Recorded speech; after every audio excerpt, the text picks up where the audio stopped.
Man, oh man, I've been waiting for this. Everyone get warmed up. We've been in layup lines all day.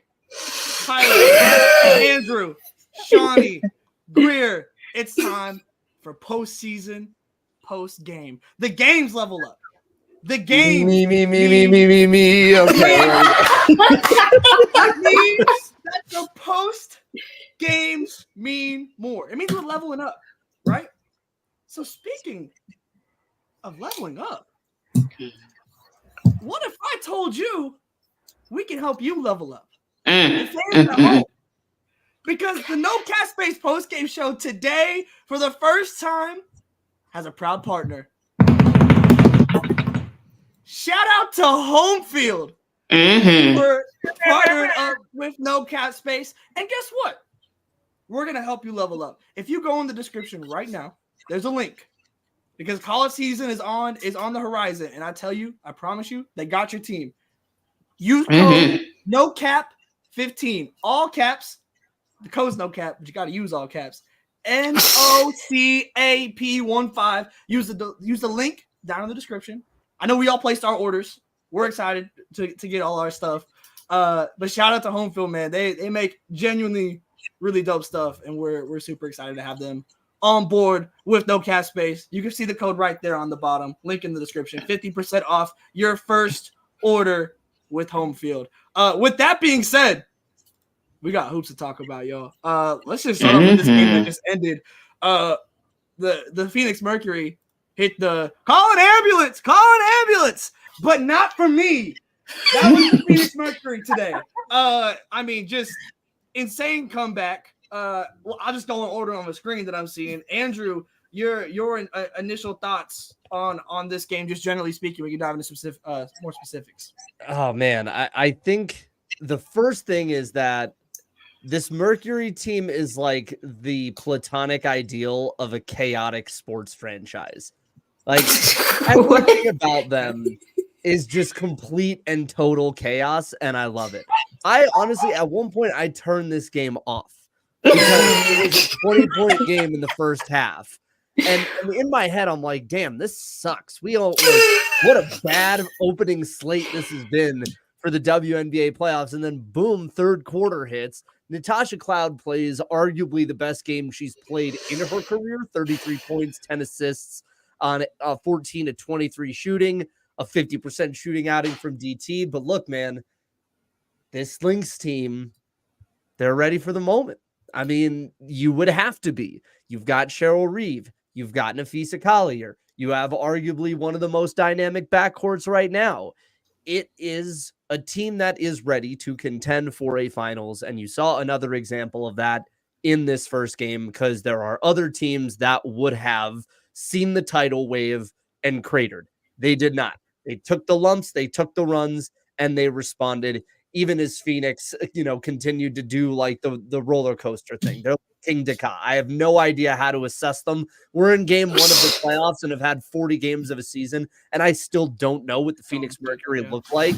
There is no this with the Phoenix Mercury. So a great game overall, and honestly, the late push from Phoenix, I think, saved what felt like an otherwise uninspiring game one slate this morning and afternoon. Yeah. Shawnee, do your thing. Well, I was a little concerned for Cheryl Reeve because I was like, you can't get walked down by Coach Giblets. Like, that can't happen.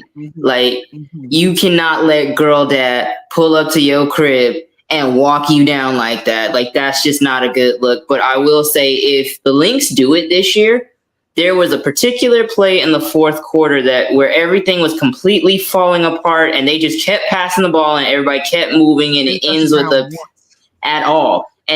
with a pass to Maisha Hines-Allen for 2. And to me, that's just, if they do it, that's the play that I'm like, this is their season in a nutshell. No matter what's going on, no matter what's happening, they just figure it out. They play like vets and they just make it happen. So it was beautiful basketball to end. Like, Courtney Williams had the mid-range going. She was getting the facilitating. BG, I need to talk about her because as the playoffs, intensify everything, that means the hate. and I got some stuff to get off my chest because she's been on some bullshit, and I need to discuss because anyway. But yeah, I'm just really happy that the Lynx, were able to hold on because that would have been a nasty agenda, and I would have had to push it because reality's here. So. Yeah, No. I think that's a perfect time to pass it on to Greer. Speaking of reality, yeah, I mean, listen, if you're relying on a 42-year-old to like do what she did today for the Phoenix, you got bigger problems, right? So Kyle was off to a slow start. BG, like started alluding to in your part there. They figured out a way to make the game, a little muddy for Minnesota. But the reality is Minnesota scored 102 points. You're probably not winning any game where you give up 102 points. Conversely, I know Minnesota would love to have this game back on the defensive end because they gave up 97 or 95 or whatever it was, right? So I was texting with my best friend during the game, and it was about 4 minutes left, and I think that was when Phoenix had taken their first lead since maybe early in the game. And I was like, I remember having this game on the conversation on the post game before about could the Lynx when they returned from the All-Star break, they were streaking. They had won maybe 5 or 6 games straight. And I remember, Tyler, you and I were talking about could they keep this up, right? Yep. And I said they may not win out. They only lost 1 game. They may not win out, but what translates is the habits. Yes. So I had no panic that Phoenix took a lead with like 4 minutes to go, right? Because this is what, if you watch some Minnesota Lynx all season as I have, this is exactly what they do. They make it plain on offense, right? And the Fisa Courtney pick and roll. It's simple. Yep. It's simple. Yep. Simple math. Yeah. Okay. That's the equation. It's really that. I would be remiss if I did not mention a candidate for most improved, and that would be Bridget Carlson, who hit a massive corner. Dagger. Woo! Yeah. I hate to bring up somebody that ain't got nothing to do with this game, but that Caitlin Clark to the I said, woo! Yeah, no, that was wicked. It was a very very similar 3 to what she hit against Connecticut as well at the very end of the regular season. Like she has proven in these past couple games when it comes to big moments, like it's just another play that they are able to potentially go to in these moments, and they have a decent amount of those, frankly, across the board on their team. But yeah, that was a hell of a game. That comeback was nuts, and the person I want to shout out is Natasha Cloud, who had probably the best game of her career today. I mean, 33 points, 10 assists, 6 rebounds. Really was the only one showing life in the entire first half, really, until maybe the last couple minutes of the first half. Some other people kind of woke up a little bit, but that was Cloud. That was Natasha Cloud. That was the only one even showing an inkling of a fight and wanting to be here. And once everyone woke up around that, that's when the comeback started. But ultimately, the only player that was steady throughout this, and really more than steady, frankly, she excelled. She was hitting threes. I ain't never seen her act like this before. And it was the only reason that they were even able to come back. And what's interesting is when you think of the way that this team was built in the offseason, you bring in Ka, you bring in Cloud. It's for the postseason. It is these are postseason players that have been through the playoffs, have had experience within this. And so I'm by no means shocked that Minnesota won this game. I am pretty relatively shocked to a point just how slow of a start Phoenix got off to, just in the sense of who they have on their team. They've all done this before. They've won championships on this roster. So I was pretty shocked by that and with how this team has been built. They're just so, and we've seen it all year, they're so susceptible to runs and just negative runs, just over and over. We've seen them fall into 10, 15, 20 point holes all year, and you would expect them to lock in. But to your point, Shawnee, they're all right. So to go back to the Reddit space where they did all the voting, about halfway through the year, and there was some pretty wild stuff in there. I think Kelsey Mitchell was in there as most disappointing, and then she goes off on this post-Olympic run. But the most controversial pick of the squares was most overrated for Brittany Griner. And my argument at the time was, I actually see this because she is a top 25 player of all time, but coming into the league, the expectation was this person could end up being a top 10 or 5 player of all time. And this game is another example of how overrated can kind of be decided on tiers, right? Because a player like BG, a player of her size, a player the way that dominates and controls the paint and spurts the way that she does, should be more consistent. And I understand the age has caught up. She's gotten older, all of the stuff that happened, with Russia in the last year, that can weigh on the mental, that can take you out of your playing shape. I understand all of those things. That being said, she is too dominant of a player to have these types of games where she is not outwardly dominant. Like a player of her size should not be going 3 for 10 points in the playoffs when you've done this so many times before and you have enough strength around you too. Say that again, Taylor. and only 6 rebounds as well. So this is my thing. This is if and I'm not. I know that you guys have been watching. This has been the book on her entire career. If we're talking about trends, we're talking about patterns. Like, yes, she's a one-time champion in her 2014, right? They have it. This has been the book on BG as far as I'm concerned. Like, yes, she has Olympic gold medals, but it's like when the order is like when it's really time for rubber to meet the road with her, it's always something left to be desired. Always. Okay. Here you go, almost always.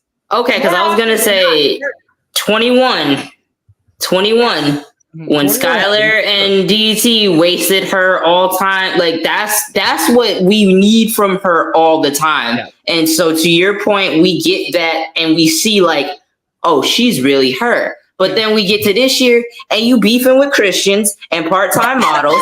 And then now you're like swinging your elbows, like I'm trying to figure out like where this part came from. Like, what does that have to do with where you are in your career that now you're doing this? Because there was one play, Maisha goes straight up and they called it on, I guess she got her with the body, but like BG is like falling out of bounds. And I was like, sister, I'm going to hold your hand when I say this. You know what I'm saying? Like, look at me. No, there's no reason. Like Maisha, like they got her because she is a stout post presence, but she's still wildly undersized in this matchup. So I'm just like, there should never be a time like, she might, your midsection might be a little exposed, but go up. There is never a time when you shouldn't be getting any shot you want over Maisha Hines-Allen, outstretched arms or not. So that to me, when she got the foul call, but I was like, that's still kind of pathetic. I feel you. Like this should have been an and one at the very least, and not this. So I don't know if this is it. I would like to see her give a little bit more if this is it. Don't go out like this beefing with random people that don't bother anybody. Yeah, no, I'm with you. BG feels like she should be the constant at all times, and on a team that is so reliant on the 3-point shot and that can be very fluctuating. It feels like she should be okay when all else fails. We can give it to BG. And we need Shaq. We need somebody to come here and unabashedly hate and be like, I need 20 and 20 from you every night. Otherwise, you're pathetic and your career is a bust. Like, we need Yolanda. We need Yolanda to pull up and be like, this ain't it. Yeah. I'm with you on it. But yeah, I to that point, like someone who has been just a foundation and consistent is Nafisa Collier, and dropped 38 tonight. I know we touched on it a little bit, but I just career high. Yes, career high. I mean, come on, like this is MVP caliber, and we're gonna talk about Asia Wilson winning unanimous MVP. But like these are MVP level performances, and it's okay to say that while also giving your vote to Asia Wilson. It's okay. I promise. It's not going to take anything away. I mean, it's okay to say that and also not give your vote. Like, I don't know. I guess we'll get to that. We'll get to that. But yes. The only thing I'll preview early here is this is like the rookie of the year discussion. In any other year, Nafisa Collier probably a clear-cut MVP. Yep. It just happened to run up on an all-time great season.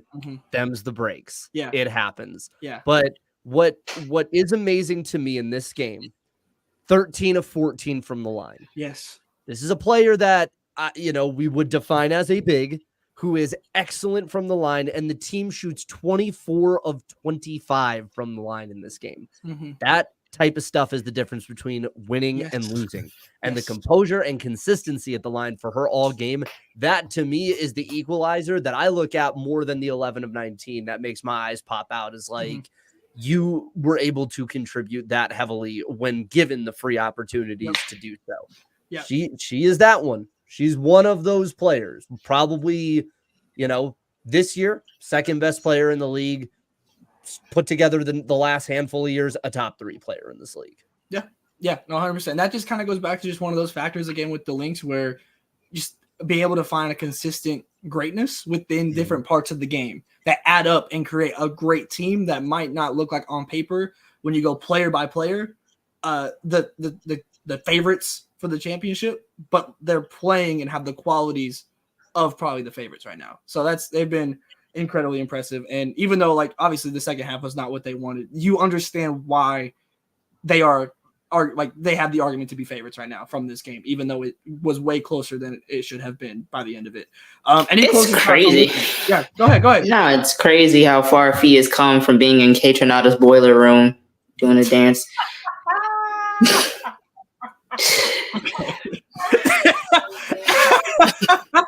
Well, you came ready today, didn't you? Yeah, look, man. Well, I don't think I've been on here since Olympic break. It's been a minute. Well, yeah, it's been a minute since we've been we've been on the interview wave. But, but no, it's let's keep it pushing. Let's go to this next game. Let's talk, Shawnee. Since you're all active, you're ready to go. The playoff debut of Caitlin Clark against the Connecticut Sun. Left some to be desired. We can start with Caitlin, and we're certainly going to talk about the performances that the Sun had on their team because they had some very, very good performances. But a playoff debut to forget a little bit for Caitlin. Shawnee, okay, why is it? Yeah, wait. First off, hold up. No, back up. Zoom out of this. Zoom off of this. Nah, sorry. Because I'm like Greer. Like, if you got to rely on the 12-year-old to do all of this, then you gotta like say that she's her. Because all year I keep getting 2 different narratives, like, oh, it's Kelsey Mitchell's team, and you guys are downplaying how important she is, and this is her team, and this is what she needs to do, or it's this person and this Katie Lou Samuels. Like, okay, but then when she plays like this to me is not shocking. She got poked in the eye. She had a black eye, so it's not ideal. She still played through it, but it's like her first playoff game ever. Yes, lights are brighter.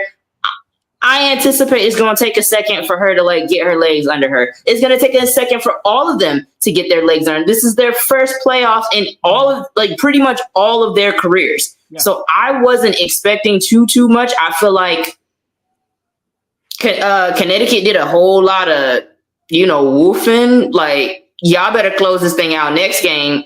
Otherwise, I'm going to start some unhealthy dialogue. Like, if you like, when you talk about Fever fans, you're going to be talking about me. Because, this is a very inexperienced team, and it showed tremendously throughout the game. They were making the same stupid mistakes that they were making in May. This looked like the same team from May. Pre-Olympic break. Yes. So I'm saying if they can, go and say, oh, shoot, that was old us. Yep. We actually have another version of us that is significantly better. Let's tap into that. And we can get Christy Size getting the technicals. Let's turn up. Because that blew me. I was like, girl, we've been asking you to choke a ref all year, and you waited until now. We were okay with you getting the suspension. But you wait until now. But better late than never. So if she's locked in and she's ready to turn up on, and get them the call they need, because they were letting them play. So I'm okay with that. And I'm very much okay. Somebody had mentioned this, Caitlin understood that and just hooped. So things didn't go her way, but she still hooped. We didn't see the de-escalation committee need to come out or anything like that. She just played ball and everybody seemed okay. So it's just if they can tap in and figure out, because they cut it like to 5 at one point. So I'm just like, 1-10-0 run was the difference between the game. So they start better next time, then I anticipate it's going to be a better game 2. Yeah, I agree. I am of the belief that I agree on a good amount of the merits, Shawnee. Like, I do agree on. What do you disagree on? What are you about to say? I think what I disagree on is I think there was on her end a degree of forcing with that 3 ball when she knew it wasn't going. And like, it's a green light thing, right? Like, shoot or shoot. You just keep going and you're bound to get one and work into the rhythm. But at one point in this game, the Fever is 6 for 26. 4 of 22 is contributed by Kelsey and Caitlin alone. And even in watching just how they were playing, it like, to your point, it looked like the Fever of old. Like, that ball movement disappeared. I think Connecticut did an incredible job of stopping them in transition. Yes. That's where they do a lot, is pushing, getting you out and getting you kind of on skates while they move the ball up the floor at light speed. I think Connecticut was great in stopping fast break opportunities. The thing that the de-escalation committee wasn't needed, but I think you could see, especially in that first half, I think there was a lot of like referee frustration stuff that was coming back. And that's part and parcel of her game. We know this, but I also think too, you are I don't care what anybody else says about, the bad faith arguments of, this is Kelsey Mitchell's team when they win and Caitlin's when they lose. This is Caitlin's team. Anybody else that's saying it is doing, or that is not saying that, is doing so in bad faith.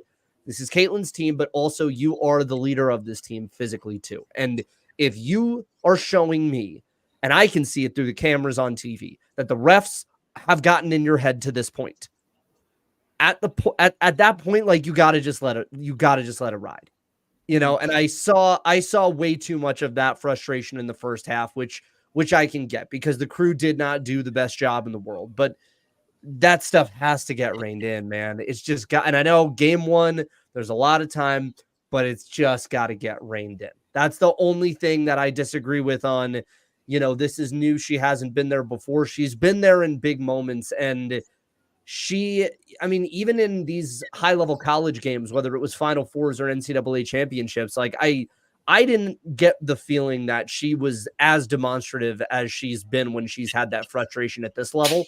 And I think that's got to get tamped down as you get older in this game. And maybe we can give the one off, but I still think by this point, like, you've been doing this long enough that you can't do it. See, and so, all right, I can, I'm sorry, Greer, but like, I can agree that some of it is like, you do need to grow up and you got to do it in a hurry. But I'm also kind of like, she doesn't have the legitimate OGs that she needs around her to mimic certain behavior. She doesn't fully understand right now. Like, she's still learning the touch. When should I take over? When should I step off? When should I lean on my teammates? When should I go and which teammate to lean on and which times? Whereas Iowa, it's like, it's all me all the time. Whatever I choose to do, Big Nano, go. Stokey, go. Like, like, everybody kind of understood, like, we're going as far as you go, but like, now you have Kelsey emerging and you don't want to slow that down. You have Lexi emerging, you don't want to slow that down. You still have AB at your, like, she's learning how to play with people who are just as good as her in some regards. And I think like today she's still learning the touch, because we've been getting on her about not shooting, and Christy Side has been in press conferences saying like, she's got to shoot in the 4th. Skip Bayless is on my girl's head talking about she not clutch. So, I think she, to your point, she did kind of force it a little bit, but like, I like to see that more than, her not taking any shots. And now we're asking like, where are you? What's going on? Because the shots are going to hit and it's going to be demoralizing. It's going to be absolutely gutty. Scariest and I can't in basketball. I can't wait. I'm going to teach you how to crit walk like Steph right on the center court logo. We need that moment. Like, I hate that I have to see it all the time from Steph because it was on OKC, but we need that moment. Sorry, Greer. No, it's okay. Listen, I just want to echo what you guys have really been saying, right? This is a team, I think somebody shared a stat on Twitter earlier that Connecticut Sun had like 5,500 minutes of playoff experience to the Fever's collective. They had a graphic at the beginning that was crazy. It was like the games played. You hear me? Yeah. And like, I think like and how many rings? I'm saying there you go. No, I know. I'm just saying like that's a lot of minutes to come up short. I mean, Luana's got a couple. I don't know about everybody else. Hey. Oops. With that, I will say Luana, top 4 scorer ever in league history. Started the game out on Caitlin Clark. Also started the game out on fire on offense. Yes. Playoff DB is what she does. It's just what she does. You're showing the graphic here. AT, triple-double, 6 for 50. Whatever. Marina Mabry. the most points off the bench in playoff history. Marina Mabry today made history with 27. Played a little bully down with Easy down in the corner for a second during the game too. But Marina, like, I cannot say enough about that in-season move for them. Right? Tie goes down. I think Marina's already at the scorer's table, ready to check in anyway, right? Just off their regular game rotation. But the way that she opens up the floor for them and having a consistent 3-point shooter on this roster, not someone who has to like work to get hot. No, she can shoot it, period. And she can create her own shot on the catch and shoot and off the bounce, right? Yep. Like, I don't know where they're going to go. Connecticut always does things that leave us disappointed. Yeah. But, like, good on the front office on making that move and just, like, sticking to their guns because Marina is a difference maker in this league on a team like the Connecticut Sun. Is there a better buy low situation that we've had in the W in like the last 3-4 years? Not that come to mind. Because at the time there was talk of, well, and I even said this when I say there was talk, I was talking. And the streets are saying maybe we said that. His home address. I am people. People are saying. I feel like at the time I thought, okay, this could be a win for both teams, right? Like you're getting Mabry off the books, you're getting a big contract off the books, and you're also bringing a 3-point shooter in Rachel Banham. There's some locker room stuff that's getting fixed up by getting rid of her, and then on the Sun side. There was, the belief of exactly what you said, Greer, and me and Tyler said that. You can go back and look on our YouTube, no cap space, WBB, YouTube.com. But wait, y'all are on without us? What's going on here? It was a special rapid reaction of super secret white guy chat. Yeah. Well, what we said in super secret white guy chat was the fact that Marina is the offensive injection that the Sun have needed forever. Because if we are going to follow the most slanderous definition of Alyssa Thomas, which is higher floor there, we also have to understand that come the playoff, you need another scoring option that isn't just Duana Bonner. And in doing that, results speak for itself. 27 points that come off the bench. And that, mind you, is with Ty Harris only playing 4 minutes because she turns her ankle and gets hurt early in the first quarter, which I think actually allowed her to play more minutes throughout the game. And honestly, shouts to Veronica Burton, too, who has always been a great player going back to her Northwestern days. Probably one of the most complete guards in college basketball that never got her shine because she was playing for a team that just never got deep into March. But like, she, from a defensive standpoint, from back then to now, fits this Sun team so well. Their guards are so good defensively, man. And all you needed was just the one score. And you're not asking Marina to do a whole lot in this offense the way she was being asked in Chicago. It's just like, girl, go out there and shoot.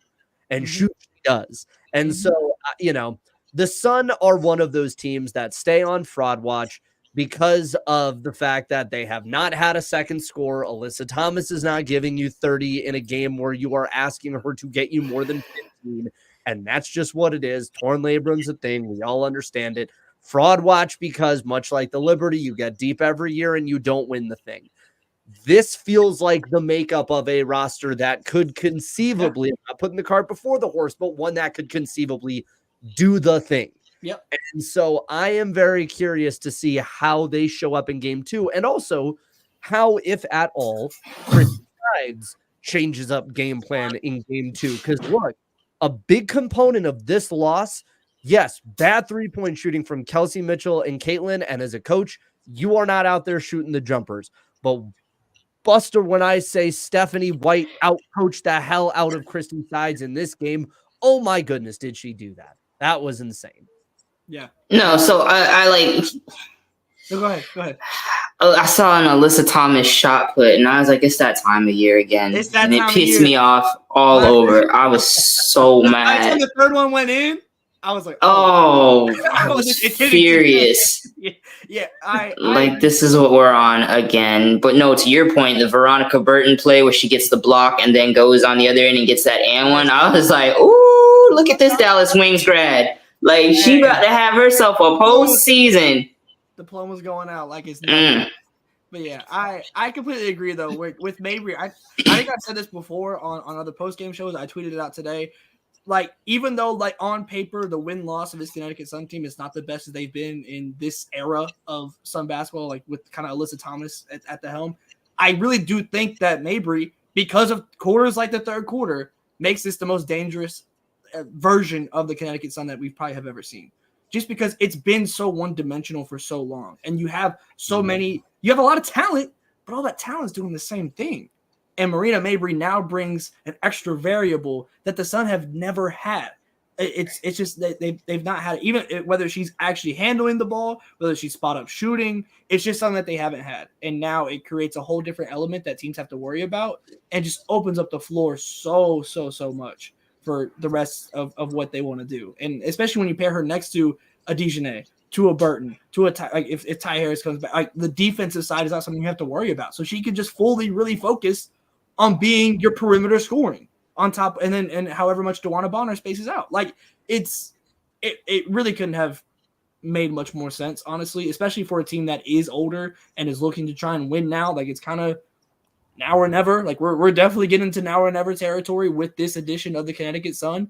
And like it was a hell of a move. And like, we'll see how consistent it can be and everything. I think that's the worry. But you get quarters like this, like, it feels like the move already paid off, if nothing else. Like, just from this game alone. But for you guys, what is the change? And then we'll move on to the next game. But for Indiana, what's the one thing from game 1 to game 2 you got to change in order to get this series back to Indiana?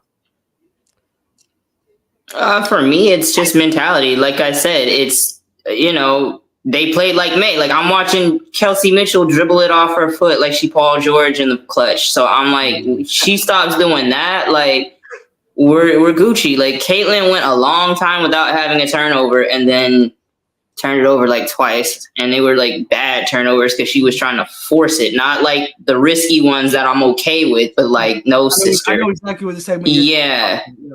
So I think the turnovers kind of come, but if she's playing loose and she's playing free and she gets a couple because she's playing like that, like, that's an okay sign versus like no turnovers because you're not really attacking, and like, I need the shots are going to fall because I still feel like she got some good looks. So I think the shots are going to fall for her and Kelsey, and I need them to, because I cannot have the lasting image of this series being like shot put, in the paint jumpers and Dejanay like putting a raw, dry contact back into her eye off the court. Dog. Click at her ticket. Dog. The click at her ticket is hilarious, but like, she didn't like lick it or anything. She didn't get no water, no nothing. She just like picked that joint up and put it back in. And I said, oh, okay. Yeah. Ugh. For my money, I mean, listen, we didn't touch on it here, but Indiana's been a stellar offense the second part of the season. They have not been a stellar defense. No. and it's the playoffs. Never have. Yeah, they did. They felt a step behind a lot of the time. They just felt a step behind. But it's the playoffs, and we know that you got to be able to defend to win in this league. Mm-hmm. You know what I mean? Everybody's good. It's like 136 players, let's say. Everybody's good. You know what I'm saying? So like they don't defend well enough. So with that being said, if you cannot defend at a high level, I think you've got to slow the offense down a little bit. And you've got to play through Leah Boston a little bit more. Yes.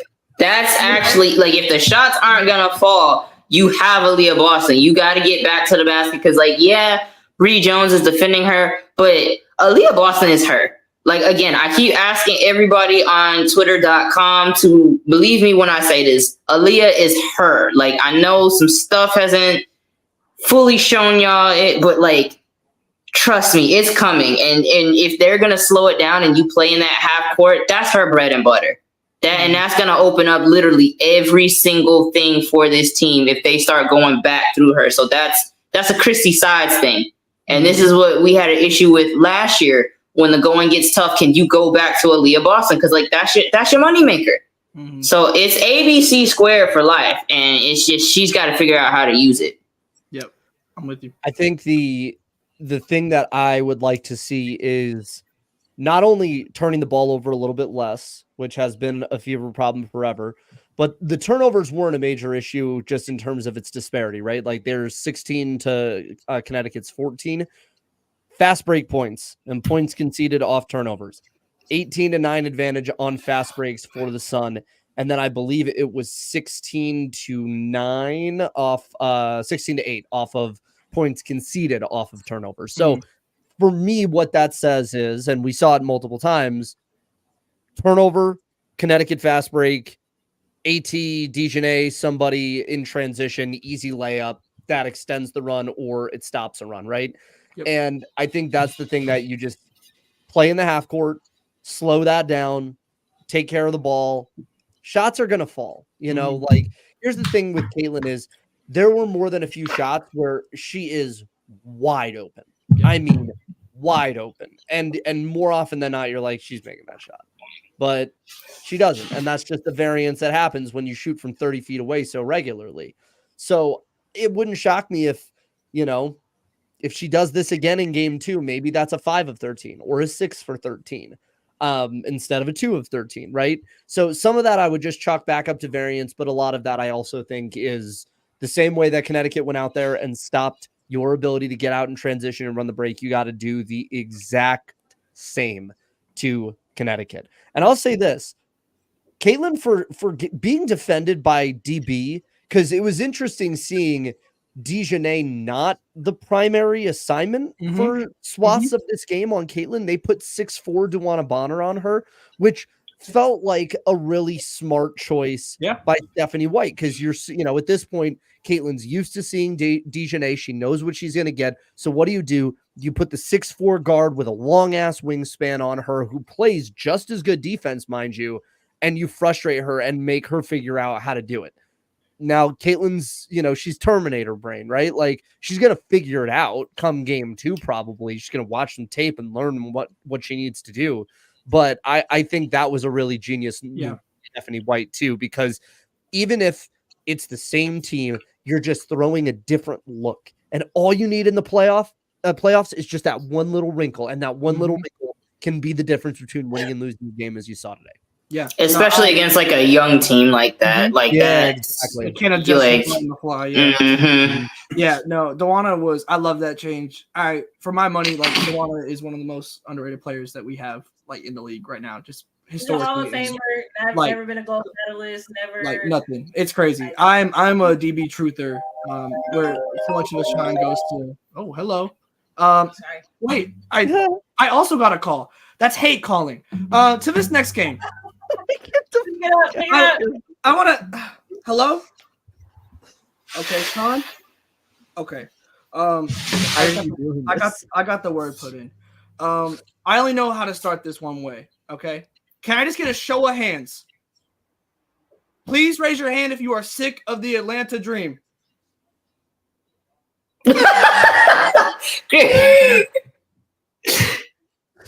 2 hands. 2 times. I am sick of the Atlanta dream. And I think that we all have differing reasons on this about where our focus lies on this. There's so much to go around. There's a lot to go around.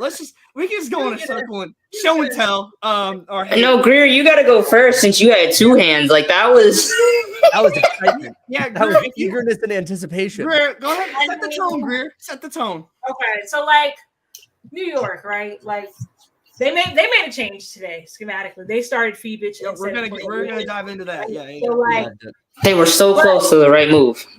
But before that, if you're Atlanta, right? Like where do you think your advantage lies in this game, right? Like in this series. Well, first of all, we know that they played them lemon pepper wings. Regular season's in, and they kind of threw the kitchen sink at New York because they really needed that game to get in the playoffs in the first place. So, showing your hand in that respect, not smart probably, but here we are. Okay, so you get here. What's your advantage? Sabrina, slow-footed Ionescu, like you did nothing this morning, to like put pressure on New York's backcourt to defend you. Atlanta routinely got into their offense with like 12, 13 seconds in the half court, 12, 13 seconds to go in the possession. Jordan Canada, like, was supposed to be a coveted. What is it? Give me 3 words to describe the Atlanta dream, and you're not going to have any cohesion whatsoever. What the fuck are they doing? Tina Charles in year 15 should not be your best player and most consistent player. Not when you got a so-called generational scorer on the roster. That is a massive somebody who was not in the league last year. So too many old Huskies having to do a lot of work. That's the theme of the day. Hey, we didn't carry this league on our back. You're absolutely right. Yeah, I'm. Go ahead. No, go ahead. Yeah, go ahead. Alicia Gray is like keying on the sideline when you guys are down like 15. Like where there's no urgency with this team whatsoever. You guys have a really, really talented roster. I know you're missing a couple of pieces, but the fight, the lack of pride that they played with today was just like very uninspiring. Like we're trying to grow. Like, why should anybody be invested in the Atlanta Dream right now? Yeah, because it's like the Michael Irvin. What are you prepared to do about it? They said. About what? And for me, it's a little concerning that your franchise player is not doing franchise player stuff.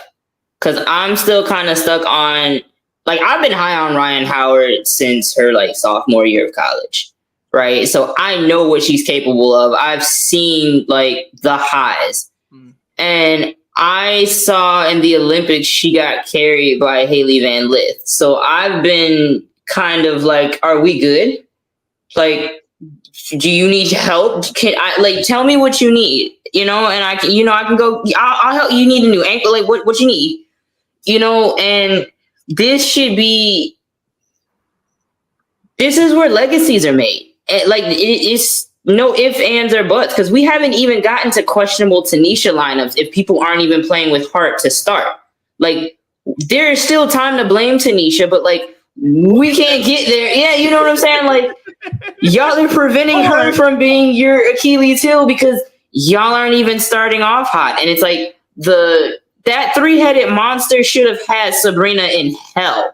There is no reason why I have a clip loaded up of Jordan Canada sending Sabrina's shot out of bounds. Or no, she kept it inbounds and frustrated her. And y'all didn't press the issue today. Like, Walt Hopkins gave you the formula. She struggles against quick guards. But I don't know. Like, they have all the talent on paper. They have all the pieces to be something. And we should be talking about them realistically the same way we talk about the Fever. And that, like, yeah, they're a lower seed, but they should feel dangerous. You should be scared to face them in the first round. And it's like they don't put fear in anybody's heart. And then Your owner's on the podcast. Your minority owner is on the podcast, just being weird. Your admin is on the timeline being weird. And I'm just kind of like, y'all ain't good enough to be this weird. So everybody needs to just lock in, figure out what is the plan here. Do we actually care about making moves and like actually being, close to our potential?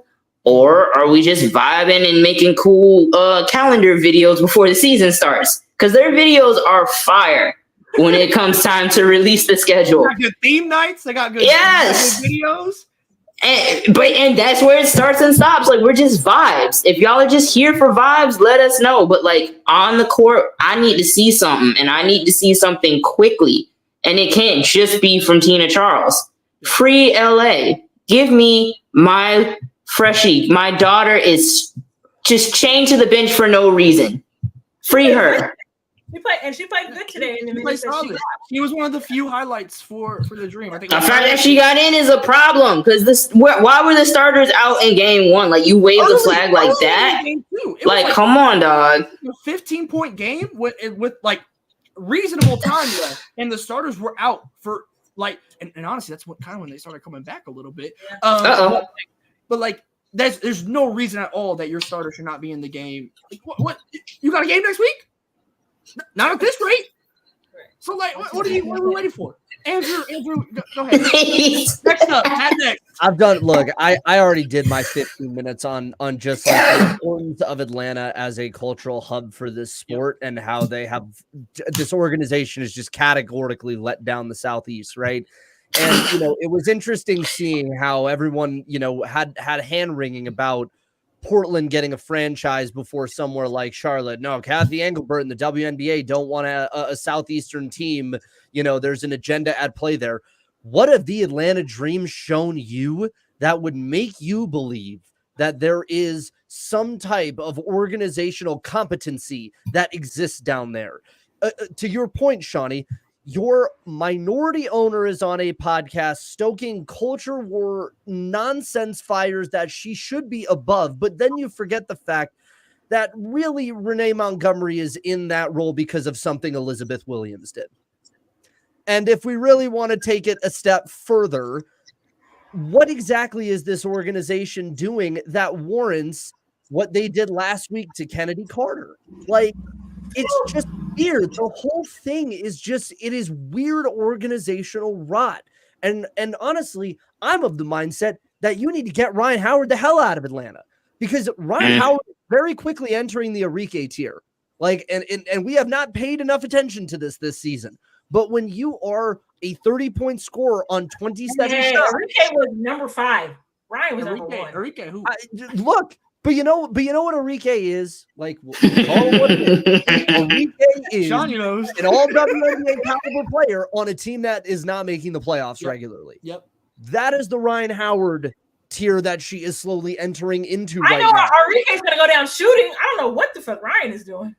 I mean, look, at the very end of the day, though, it's all leading to the same conclusion anyway. Like, it all leads to the loss at the end of the day. And that's the thing that bothers me about this is, to beat the Sky and you're bumping your chest. Congrats, you get into the playoffs. 8 teams in a 12-team league make the playoffs in 12 games. You decided that you were going to throw shade at a player that there is a legitimate argument to make for people who know basketball here, that you as an organization contributed to blackballing her out of this league. And then she ended up finding a good home in Chicago with a coach and an organization that would wrap their arms around her, defend her, and believe in her. And now she's doing what she did for you her rookie year, now 4 years down the road. Because people like to forget that too. 2020 in the bubble, Kennedy Carter is the leading scorer for the Atlanta Dream. And then hooping, but didn't even play that game that they started trying to So I will always have something on the Dream until they figure it out, because I just can't get by the fact that, like, you are the center of culture for this league. Like, when we talk about this, the history of this league being historically built by Black women, you should be the centerpiece of this. And frankly, we give the Dream an outsized amount of credit for the activist league thing when they rolled out there in 2020 and did what they should have done, which was a really good, really cool Very historic thing.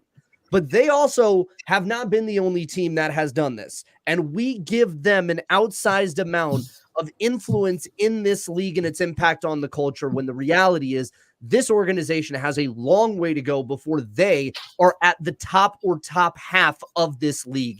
And I'm tired of us acting like we need to Make-A-Wish kid them in there, because you got to show results on the court. You got to put butts in the seats. You don't get to be considered one of the tastemakers in the WNBA just because you are in Atlanta. That is not how this shit works. They need to get it together. And it's sad to see that the only adult in the room appears to be Larry Gottesteiner, because if I were him and I had the checkbook, I would say, we got to get all this shit under control, because something here is not working. This team is too good. They have too much of a fan base and support for this to be the product year in and year out. I cannot stand it. Do it for Angel McCoskey, Erica D'Souza, Sancho Little. Like, them teams were in the finals a decade ago. Like, and it's not that, like, young players in this league can come in and almost find instant success in the playoffs. So, like, what they're doing is disgusting. That's we should be talking. I'm sorry, y'all. We should be talking about the Atlanta Dream the way we're talking about the Indiana Fever coming into this game, or coming into this season, because historically it's looked the same. Even Chicago, like they're probably only here because Angel got hurt. Yeah. I think that's very fair to say. Yeah, like those not the playoffs down the wire, if Angel's playing, I think that's a very fair statement. I want to keep us moving because we got to preview another game and everything. So I'll just close my thoughts with, if Tanisha Wright is still on the sidelines at the start of next season, something has gone horribly wrong. Okay, the Liberty. I do want to talk about them because, to your point, they made the switch today to bring Fibic into the starting lineup for Courtney Vandersloot. Hooped, absolutely hooped. Shawnee, you said in our Portland episode that you thought that she might just be better than Sabrina anyways. And today she comes into the starting lineup and does this 4 for 4 from 3, 21 points. I mean, this felt like it has always kind of made sense, I guess, to me, in the sense of, as long as, like, I mean, obviously Sloot is very successful in her own right and is stamped in this league. But a lot of times it felt like she was just kind of standing there, and Phoebe can just do that and shoot just better than Sloot can. So this always has kind of made sense to me. I was surprised to see it, though. This kind of came out of nowhere today. I guess just anyone, but who has the general thoughts on this move and what we saw from New York today? When I saw the report before the game that she was moving into the starting lineup, and I was like, oh, it's for Sloot. Oh, you were right there, Sandy. You're right there. Right there. You're so close to a breakthrough. But, like, she's been hooping, though. And this is not, because those games when Sabrina was out the end of the year, like, she stepped in. So, again, I've admitted this. This is the year for the Liberty to get it done. Like, they have the talent from top to bottom, especially you add Jalen Sherrod. You have, another talented rookie. Like, you still have the baby Sabali. Like, you got the young pieces to come in and give the old legs some rest. Like, this is the year. They have the depth. So they're on fraud watch. Like, especially when you think about the expansion that's incoming. Like, they have, like, the depth that they have is incredible and is a luxury. Mm-hmm. That depth ain't gonna be there much longer. That is gonna get picked apart. You can only protect so many players, and so I'll be very interested when that comes around. But to your point, this feels like the year, and so I can appreciate the fact, the willingness to make the move, even though it kind of came out of nowhere. Like, you would have probably assumed it would come early in the season if this was something like, I would love to know, and maybe you got asked in the post. To be fair, I kind of like Sandy doing that now. Don't show your hand too soon, because I mean, like being out at times. It's not we haven't seen it. She started, I think it was like 15 games this season. Mm-hmm. So that's a pretty hefty chunk of that. So, like, I'm switching my opinion. We're learning on the fly. I agree. I like the change now because we've had the sample size of it. Yeah, because, like, she was trying to get her big three on one accord and figure out who to play through actually, and was doing it wrong for a lot of it. But, they tightened up. righted the ship, and now she can like start throwing little wrinkles in. So honestly, like Sandy was on my fraud watch because like she was another one. I get on Skylar and DC for blowing BG's historic postseason. Sandy is partly responsible for that too. Then last year, I'm still not over it. So Sandy, I've been looking at you you Doc Rivers with the green card right now. So we might have to have a conversation.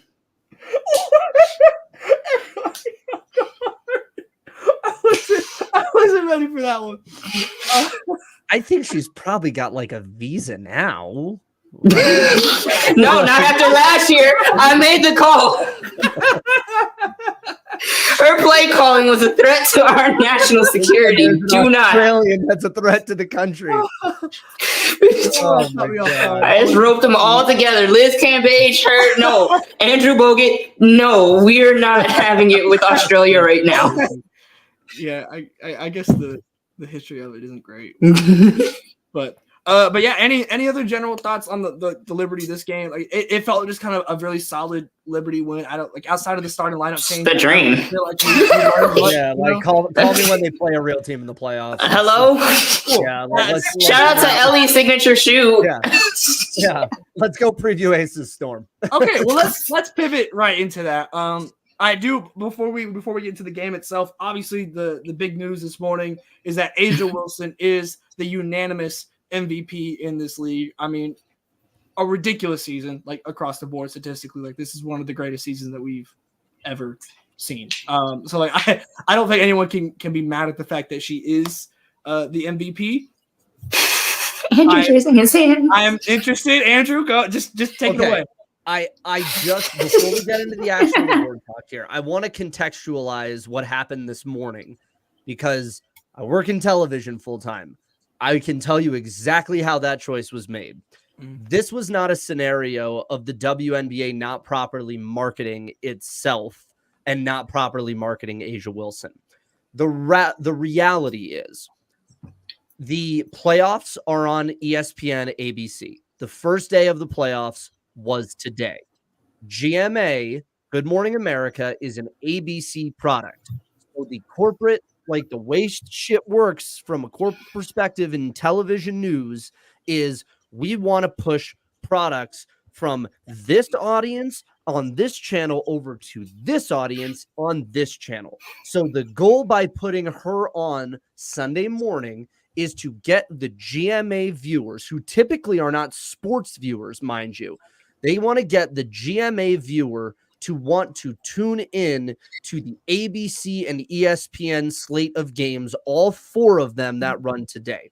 On top of that, we have to address the 800-pound gorilla in the room. It's NFL Sunday. And yes, the slate of games stunk today. Absolutely stunk in the National Football League. The three WNBA games weren't really all that much better if we're going to keep it fun. But the reality is you do not fight the 800-pound gorilla. You know, like this is Harambe versus the kid in the enclosure. This is not a scenario in which you go up on the gorilla and be like, hey, I think I'm stronger than you are. No, every business in America knows you don't fuck with the NFL. So you have a small window before the games start to try and at least take some of the narrative and some of the discussion and some of the Twitter discourse and some of the energy away from the NFL. And when can you do that before the games even start? You have a GMA product that is a network product on the morning show on Sundays before people go to church. That's when you want to get people. So when they come out of church, they remember that interview, they go to those games. And so that's why they did it the way they did it. And there are a lot of different times and scenarios where you can say the WNBA does not market things properly, or there is a agenda from the league to try and elevate certain players or certain narratives over others. There's a legit thing, but you can't cry wolf every time you hear something going, like you can't do that. You can't because sometimes what happens is you look stupid by crying wolf on this. This is a television choice. And if it doesn't matter to you because you don't watch TV and you're terminally online, you're not the intended audience. And that's what folks need to understand when we see this internet discourse go out, is like, there's a whole big world out there. And there's a lot of big TV money out there. And there's a lot of decisions that are driven not by what's happening in this little pocket on Twitter. It's decided over here where the ad money is on television. That's why they put A'ja Wilson there. And that's why you're seeing now, in between the two games here, or the three games in one, while we're in between the afternoon and the Sunday Night Football slate, you have this press conference happening right as we speak for A'ja to get the unanimous MVP honor from Kathy Engelbert in Las Vegas. But see, okay, so and I get that, right? But like, as a staunch A'ja supporter, I watched. She got like her first time getting it was like in the wobble or whatever. They like did it live and they filmed her reaction. The second time we get it, again, like we're getting filmed reactions. Last year, we get this like random primetime, like surprise Beyonce self-titled album drop of Defensive Player of the Year. And so like when we heard she got Defensive Player of the Year, we all knew that Stewie got MVP. So I'm saying like the league, like that decision and everything makes sense. And I'm sure that went into it. But like for me, having watched how the league has done MVP every year, where there's like little to no rhyme or reason of what they're doing and how they roll it out, it looks sus. Like it really does look sus. So I'm kind of like, I don't care about Good Morning America. I didn't know it came on Sundays. Like, why is she, the year that she gets the unanimous one after she got robbed of the one last year, why is that being now at the butt crack of dawn? So that's where I'm kind of like, it would make more sense if the league didn't have a history of doing goofy stuff. That's fair. I think that's a reasonable argument to make. I think the hard thing here is that if you were to ask the folks at the WNBA or at ABC, ESPN, they would tell, or their answer would be, we actually are making the effort to put her front and center because we're putting her on the biggest network show on morning television across the country by having her in that zone. And that's fair, but like I didn't know she was even on there though. Like I saw a tweet or something saying she had a quote on there, but like I didn't see any clips from Good Morning America. I didn't know she was on there. So like I get that. And if this league had a history of doing right by its players, particularly when it comes to her, I would be able to agree with that and say like, okay, I can see like we did something different, but like I see the intention here. But like we randomly popped up when Jesus got up on Easter and said, oh, here's our MVP. Like, when was the deadline even? Like, that's what I kind of want to know, because like the deadline keeps changing from year to year. So now we're getting it in this little pocket that does make sense logically based on what you said. But like to a fan, I'm still like, what are we doing? That's fair. I think that's reasonable. I'm curious to see what they do tomorrow. And if there is something refreshed tomorrow on GMA when you get the Monday morning crowd too. Because if they win, and they've already had this ABC News exclusive with her, that's still recyclable content that can go into the next day. So, but then it's not really newsworthy though. Because like if we've already had the blowout and we had all the graphics before church, then football happens, then the playoffs happen, then they actually play in a game. I don't want to see it on Monday morning because it's not fresh news. So it might be kind of fresh because I didn't see it on Sunday, but it's not like timeliness. Like if you're not going to get her on Monday morning because they have a game at 10 o'clock tonight, Eastern time. So I feel like it makes sense. I don't like it. Yeah, I hear you. I don't like it. I think that's reasonable. The thing that I'm curious to find out, and I'm like kind of searching through, so I'll mute myself for a sec while you guys talk it through, is who made the first announcement. Because I saw that ESPNW had the announcement at like 6 a.m. Mountain Time, so like 8 a.m. Eastern. It might have been either ESPN or the team. Gotcha. Those were the okay. I think it was ESPN. Yeah, I don't know. I was recovering from SEC tailgate. I woke up to it. Okay, this guy is finally legal. This means more now. But Andrew, while you're searching that up, I guess I think the whole conversation really about MVP has been not if A'ja Wilson's going to win it as much as is she going to be unanimous. Now, we know she is unanimous.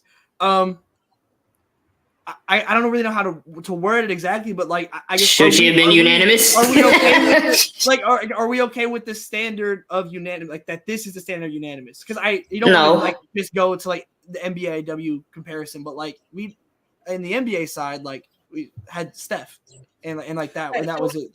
What I'll say about that is there have been other years in the NBA where a player has won MVP and missed like one first place vote where it like should have been unanimous for them as well, right? So like Steph has that unique distinction, but there have been other campaigns in the NBA that were just as worthy of being unanimous, right? Maybe their team didn't win 73 games, but their team was still the number one seed or something like that, right? So not apples to apples, either. Right? Right. And then we're talking about a 30-team league versus a 12-team league. Yep. I don't have to make any, like, we know who I root for in this league, I kind of limping to fourth is just kind of crazy to me for unanimous. It's just kind of crazy to me. When you have 3 other Olympians on your team. Yeah. And that's kind of where, like, she should have won it this year, for sure, hands down. But I think a lot of people aren't going to want to hear this, but this sets a precedent for the future. So that's where I'm kind of like, I'm okay with it not being unanimous. Now, I was okay with it being unanimous because I feel like she got robbed completely last year. Like, you created a narrative for Stewie that involved those 4 40-point games, 2 of which were against the Indiana Fever without Caitlin Clark, 1 of which came in overtime because Aaliyah Boston hit a 3 to tie the game up. 1 was against the Dallas Wings, and I don't even remember who the 4th one was, but like A'ja scored 53 points and led them to a championship. And we see Stewie shoot 17% in the playoffs when they really need her. So that's where I'm kind of like, this seemed like a get back from last year. And I don't like that because if you had done right last year, we could actually do right this year. So now she still would win if she was playing this way. But like now she's back-to-back MVP. And we don't have to have these discussions of like, oh, she has to be unanimous because she's owed this. And it's like, why is she owed this? What did y'all do last year? What happened? What went wrong? Because she was playing out of her mind. But like, now we're going to have these discussions in the future because, again, it is a 4th seed. And again, I'm a Russell Westbrook fan. I don't care about no standings. I don't care about standings. I just care about consistent dialogue. So I don't want us to get to a point where now we're talking about this in the future and people want to act like ratings matter sometimes and they don't matter. Like, I think there needs to be consistent standards. Having said that, still, I win.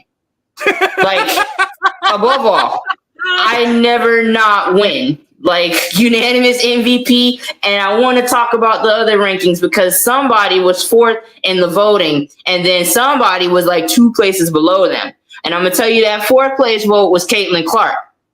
Because after Olympic break, y'all started trying to tell me that Sabrina had a strong case and was like right behind A'ja and it's close and she's the best player on the best team. And then I started posting them screenshots. I should be up for Defensive Player of the Year. I'm going to tell you this right now. We should have ran my campaign because once I started posting the screenshots and started showing y'all exactly what she's been doing, scoring 18 points in the first half and 0 in the second half, her campaign fell off a cliff. They was talking about Sabrina for most improved player, which we're going to get to in a second. But like, that was embarrassing. But like, that MVP campaign came and went so fast. And now you're still trying to tell me that she should be 1st team over Caitlin. Like, no, I told y'all. And if you would believe me the first time, y'all wouldn't be embarrassed when them standings came out because the voters knew what was up. They saw the screenshots.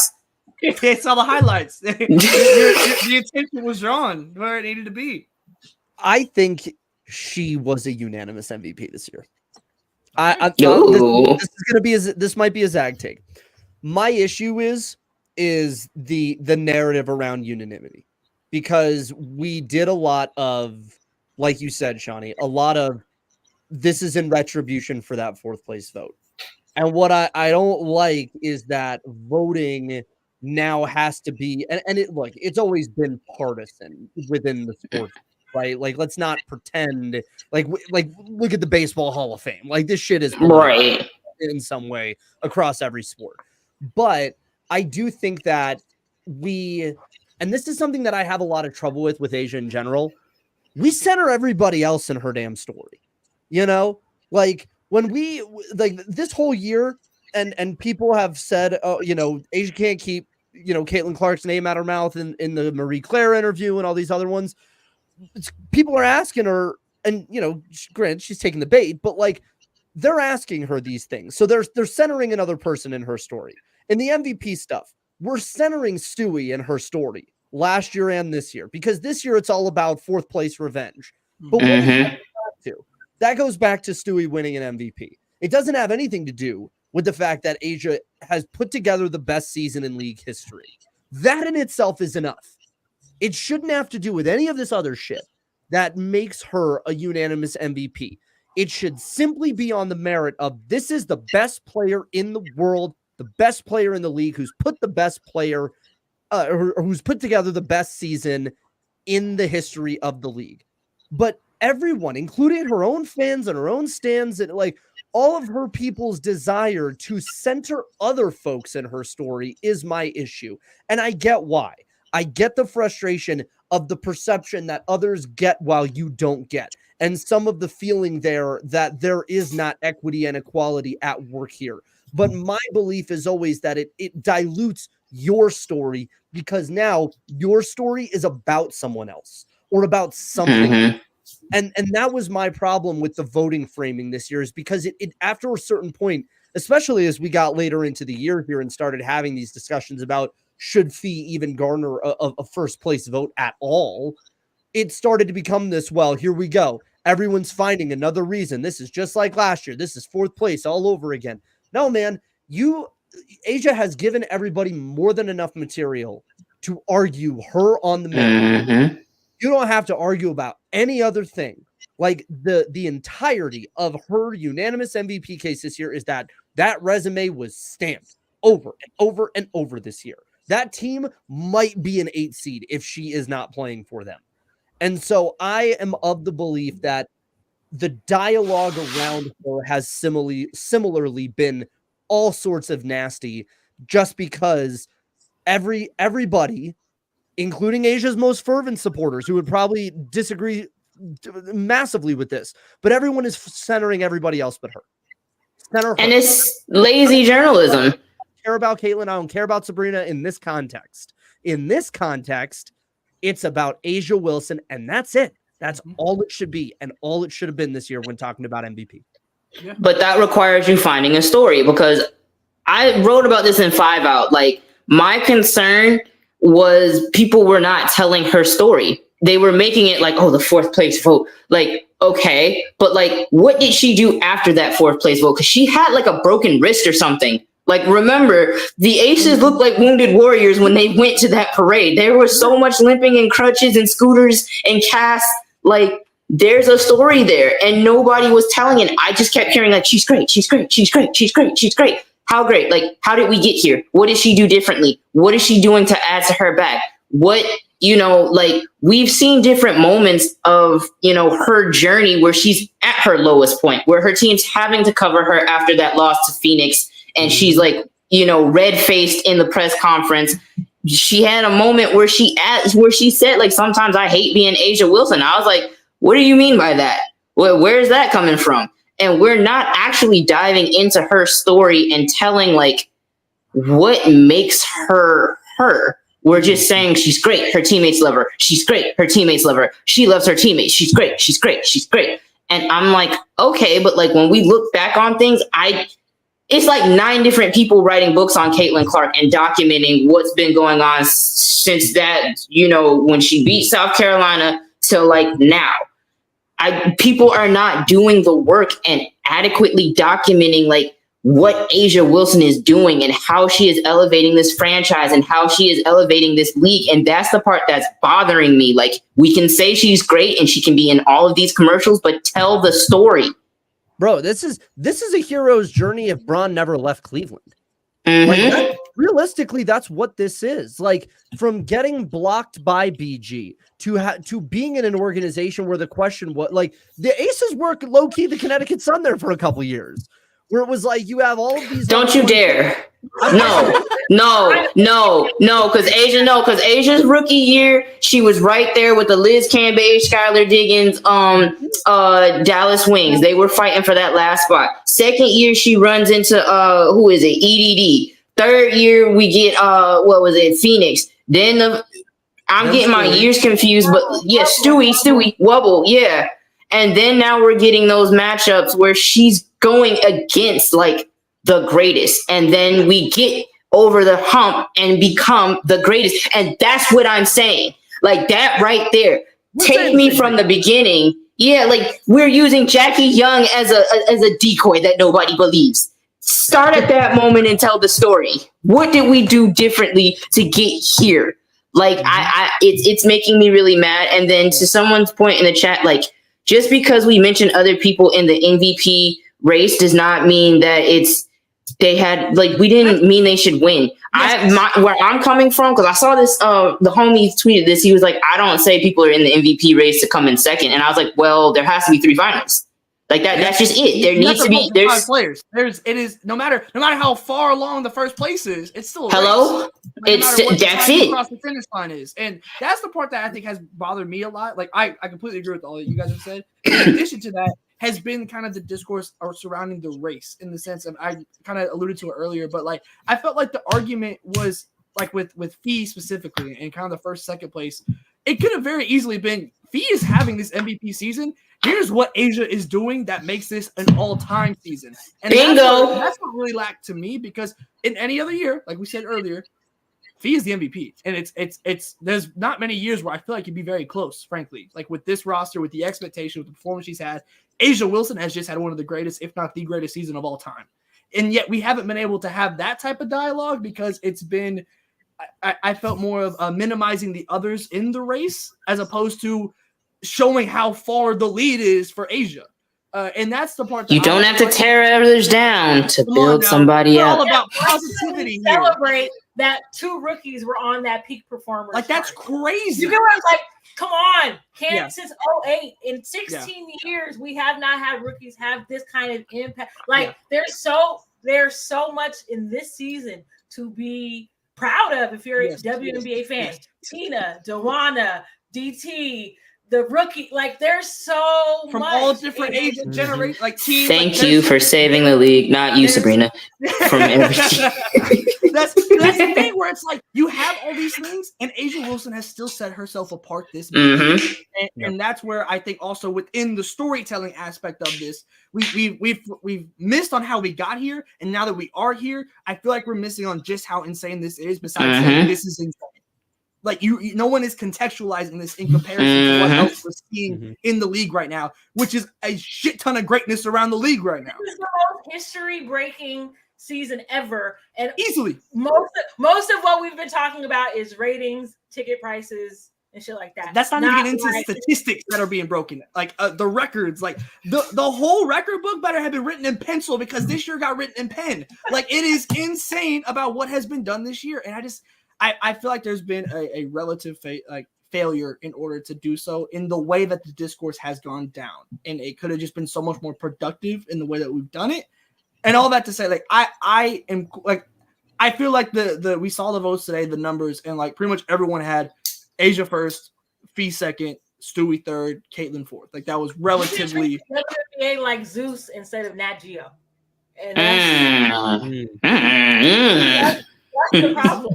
That's the problem. Like, when we talk about, I mean, it's a systemic thing, right? Like, we saw the ticket price discourse earlier today too, and it's just like, women are already paid less than men.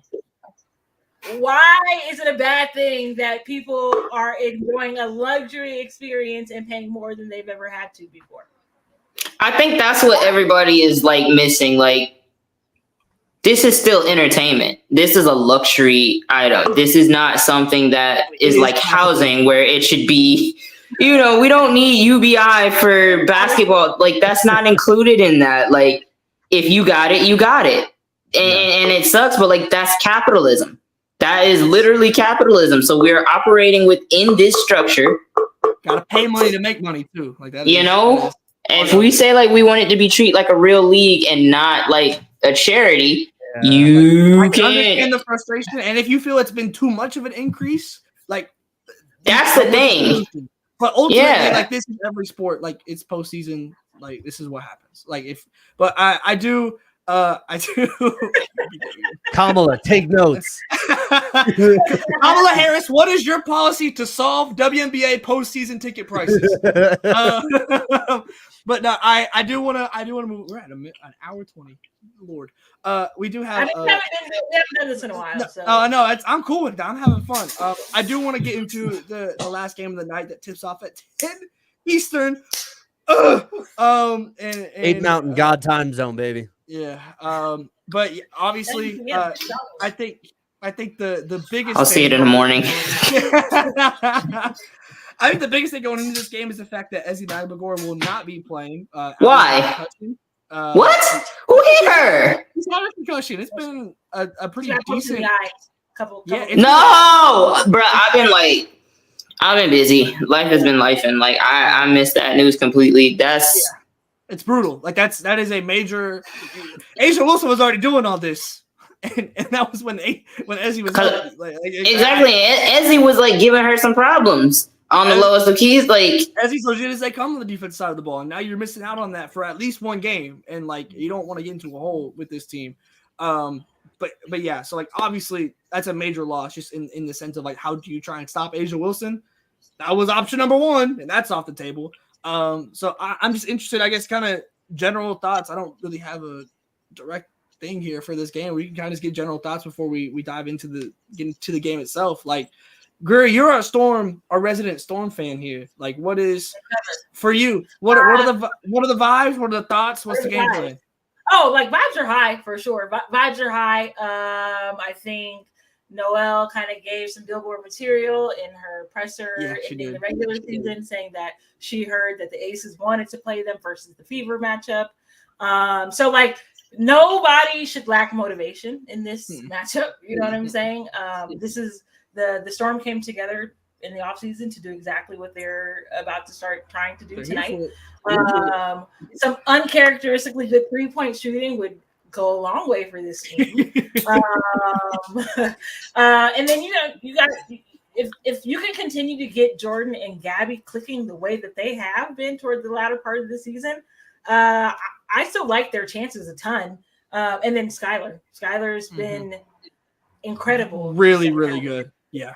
NECA, arguably, an first team all WNBA campaign this season. So I still think that they have the Aces obviously played well the last like 2 weeks or something of the season, but I still think Seattle has some of the makings of a team that can contend in the playoff series. Yeah. All right. I also want to point out real quick what Donovan said here. Mercedes Russell been solid since Ezzy has been out, so that's and that's fair. Like in like obviously it's not Ezzy, but has certainly they have players on this team like on the depth that can step up in some type of way. But I need Jordan Horston minutes in this playoff series. I need Jordan Horston defensive minutes in this playoff series. Gabby Williams is great. It's no knock on Gabby. Jordan Horston has been sensational on the perimeter this year. And this is the one thing we know about this Aces team. Your X factors exist in the backcourt at that 2 spot. Like whether it's Jackie or Kelsey. If they shoot well, it can be a wrap and it can landslide in a hurry. You need good perimeter defenders. I need Jordan Horston minutes. This is the best. To me, this is the best series, and it should be 4-5. Like that's what it should be. But this has the potential to be the most competitive series that probably should be like a conference semi or like a conference final. Like it should be that. But get ready, Greer. You remember what happened last time? I mean, we said older UConn folks. We said older UConn players have to be the ones to drag their team. So maybe this is a Tip Hayes game. Because I mean, we know it's not going to be a Nika Mule game. Damn, shame on all of you. Yeah, but like going back to Greer's point, I wasn't really feeling the whole like, oh yeah, we wanted to see them. Like, don't say we're not that good right now to be telling people who we want to see and who we don't want to see. And definitely, like, if you're pissy about Fever fans always having something to say, don't mention the Fever. God damn. Like, leave them folk alone and stop summoning them. It's like, don't say something about Nicki Minaj if you don't want the barbs in your mentions. That's it. True. And so now you're saying, like, you know, and then you wonder why they pop up. And I'm just like, y'all are antagonizing these folk. Lead them, like, stop mentioning them. Ignore them. Starve them of the attention you feel like they want. But, like, you sit there and you say, like, oh, I don't want to play them. Like, don't show weakness to them. And then now you have a team this is pretty evenly matched because I'm still not, I need to see more from Chelsea because she started looking good and started looking like her old self, but it was also like the last 3 games of the season. So it's like, you know, like weaker competition, but like I need to see this against actual factual hoopers in the playoff setting. So I trust her mentally, but like, is her body all the way there now? Kelsey, I always have concerns about. Kia Stokes, speaking of older UConns not putting the team on their back. Like, that's what I'm saying. Like, we got too many holes, and then, you know, our depth is okay this year, but like we're evenly matched, and I don't like giving. I'm not scared. I'm just saying, like, let's just be smart and not make this harder than it needs to be by giving people bulletin board material. Like, just chill out. But we've beat them 3 out of the 4 times in the regular season, so that's why I'm not worried. But just relax a little. Yeah, I can understand why to not be worried. Also, I think people in chat. I think what spawned the Storm stuff when it comes to like they wanted to see us was just them sending people out, and then it became like a bigger thing where I think it was acting as if the Aces said that, where they didn't say it, but they acted upon it. Like they sat people out to not even really give themselves a chance to do that. It's louder than what? So yeah, it's all right. So then it's not on record as us. Yeah, I don't disagree with you, but I'm going based like Noel got in the press conference and said, I heard they said they wanted to play us. So I don't think I just assume like, no, I feel she got that from somewhere. I'm with you. But yeah, so like that's like I feel for both these teams, like either fan base like should feel like they absolutely are in this, like this is, I mean, it's a 4-5 series. Like this is what a 4-5 series is supposed to be. You know, like it's like when you get the 2 close seeds, like this is what it's supposed to be. It feels like either team can go away with this. I will say, I think for me, the biggest thing with Seattle is especially depending on who Asia is guarding in this season or in this series, excuse me, like NECA's the foundation. And I think a lot of times like they get, like, obviously they have such incredible perimeter offensive talent in Skylar and Jewel, but at some time, like, you just go to NECA, like, you know, and like just make it easy, you know, just make it easy on yourselves. And I feel like sometimes they make it a little bit difficult. So that's going to be the biggest thing that I'll be looking for is who is matched up on NECA, because if it's not Asia, you should be going to her every time until they put Asia on her. And 2, when stuff does break down, which I mean, it's kind of just bound to happen. Like where are you going? And to me, it should be NECA. So I'll be interested in seeing that. But I don't know. I'm excited. Like this obviously, like this amongst all the games today, like I think the Fever felt like the team that could actually, you know, kind of upset somebody, because the Mercury had been like very inconsistent. The Dream or the Atlanta Dream. So like obviously we didn't get that with the Fever today. This feels like the game. So I'm very excited for this. Aces in 2 though, so it don't matter. Okay, there you go. Like Greer, Aces in 2. What's your prediction, Greer? Storm in 3. Storm in 3. Andrew? Aces in 3. Aces in 3? Aces in 3, baby. Aces in 2. Okay. Oh, we gonna show why we wanted to play them. We didn't have to say it, but like everybody knew we wanted to play them. I love it. I think that's a great. We got our picks in. Shawnee, I'm very excited for what you got coming up. If you want to plug it, I'm so excited for this. I cannot wait. So folks, I know we're one day in, but tomorrow the haters guide to the playoffs start. So if you've been tapped in with no cap space on our Substack, please go subscribe if you're not. But we've had the haters guide to the season, the haters guide to the resuming of the season, and now we have the haters guide to the playoffs. So hate ethically. That's all we're asking, and hate freely. Hate with your heart. Yes. So we're gonna show you how to do that. And your mind. Yeah, might be be on the lookout for our spaces. Yeah, in conjunction, we might have to hop on and talk about hate. Like I might have to go find. I was trying to get into this Liberty group chat. Like I haven't been able to do it, but like I'm just gonna have to go find them manually and talk to them. But I need some hate. Like come if you got some hate on your heart, come pull up on me on spaces. It could be about my team. It could be about Greer's team. It could definitely be about Greer's team. But like if you got some hate, like just be ready, get it off. Like we're gonna get some. This is where rivalries start. Yeah. Right here, and this is how it starts the right way. So be ready for it. We got the haters guide coming. Yep. So make sure that the link to the Substack is there in the description, along with our Twitter. So if we do go live on Spaces, it'll be on Twitter.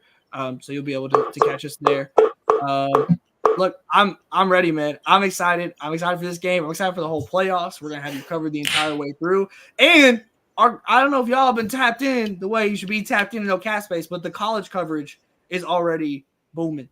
And we got some stuff lining up that is very exciting that we'll be going into the college season as well. And to make sure that you're ready for the college season, you should go to Home Field and use code NOCAP15 that you can see on the bottom right there, scrolling with the link also in the description, and get your first order 15% off. It's right there for the college season. You see it. But yeah, that's gonna do it for us. That was a big day. We still got another game on deck. A very fun day. Why watch a 30-minute ESPN pre and post that's 5 minutes of content and 25 minutes of commercials when you can get an hour and a half of unvarnished WNBA talk right here? The pregame show. Yes. And post, I guess. And post. Whatever. We got hate. We got corrections. We got analysis. We got ethical hate and ethical journalism in one. Come on now. We do. We got fact checking. We got no fact checking. It is what it is. Come on. We got all of it. We're the whole scale of it. But no, definitely want to look out for more lives throughout all the postseason. We're here. We're locked in. It's the best time of year. Postseason basketball, the best 2 words in sports. So we're here for it. Make sure you guys make sure you subscribe and hit the bell so you're notified when we go live so you don't miss any of our postseason lives. And we will see y'all next time.